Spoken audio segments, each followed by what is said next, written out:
So oil is topping 130 bucks a barrel. Inflation is at a record high, and we're looking at a war in Europe that could ruin the wheat and fertilizer markets, causing even more inflation. So are we now more likely to see a recession in 2022? Joining me now to answer that question is Art Laffer, former Reagan economic advisor and 2019 Presidential Medal of Freedom recipient. Art, I remember that day well. I can say it here because I'm on Kudlow's show. You and I were in Larry's office waiting for you to have the medal pinned on you by the president. We were so optimistic about the economic future of America. We had the tax results coming in, the increase in revenue, despite all of the naysayers and everything. The supply side economics worked. It was all roses coming up. And look where we are now, a short 3 years later, and we're looking at a recession. What do you think? Elections have consequences, David, and what happened in that election was a disaster for the U.S. economy.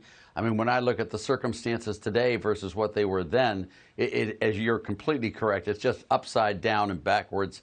It's a real sad tale of events. Yeah. When you look at what Rob Portman, by the way, he's a very impressive man. I love the way he's very cool, sober, calm, very collected, cool, yep. Steady, very sober, and not exaggerating, not extreme. I love the man. He's just really good. When you look at the U.S. economy today and what's happening in Ukraine, the only way we can help Ukraine, is by increasing our production of energy here in the U.S. Reverse the Keystone Pipeline, open up the reserves for drilling, produce that energy back here. Because even though we have sanctions on Russia, there are some countries that don't have sanctions on Russia, and Russia will just sell the oil to those countries, and they'll just substitute around so it won't really hurt Russia at all. And they have China. The only countries. Well, that's what I mean, China. China's the one they'll sell to, and then China will buy less from other countries. But the only countries our energy policy is helping is Venezuela, Iran, and Russia.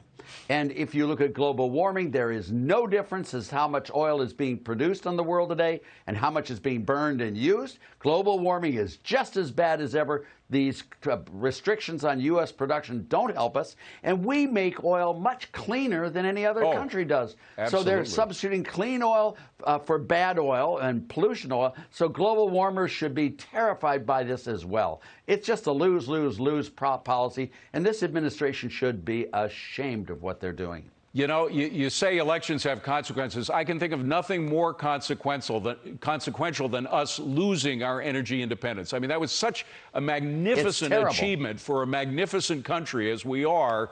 To give that up willy-nilly just to overturn it because, some pie-in-the-sky desire. We're all for all in. Let us be driven by what we have, though. And what we have now, or what we did have, was energy independence, and we've lost it. And look what's happened. It's terrible. And when you look at the inflation that's been caused, by the way, the sanctions on Russia won't increase the inflation any more than it's been increased right now. Believe me when I tell you that. The inflation has increased the capital gains tax rate dramatically because we have all these unrealized capital gains that are sitting there driven by inflation. And you have people moving into higher brackets, not on the personal income tax, but on corporate and other areas where they don't have index taxes. All of this is destroying the underlying productivity of the U.S. economy. We need a change in politics badly. We need to go back to good, sound economics where you don't pay people not to work and don't tax the bejabbers out of them if they do work, and you help your friends. And helping our friends would be to increase our domestic production of oil dramatically, quickly, and solidly. Art, we only have 30 seconds, but even if Republicans take the House and the Senate in November, it's not until January that they take over of 2023.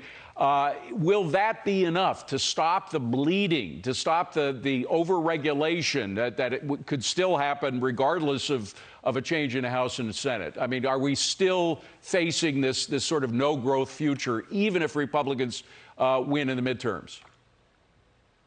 Well, with the Republicans winning in the midterms will be helpful. But yes, all the bureaucrats that have been there, the new Fed member that wants to not lend money to oil companies, all of these people are permanent infrastructure that's already been put in or is being put in now. We have a new Supreme Court justice coming on. We have all of this that is being done, and that will lead to permanent long-run damage. Now, it's a lot better with the Republicans winning, and we'll stop that damage sooner. But We really have to wait until 2024, 2025, January 20th, before we can really reverse these silly policies and bring America back to being strong, pro-growth, democratic, economic, capitalist nation. But we will do it, and it will be successful, just the way it was with Reagan. We're in 1978, 1979 right now, David, and we have a beautiful future ahead of us, but it takes a lot of political changes. It does indeed. Art Laffer, great to see you, Art. Thank you very much for being here. Appreciate it. Thank you, David.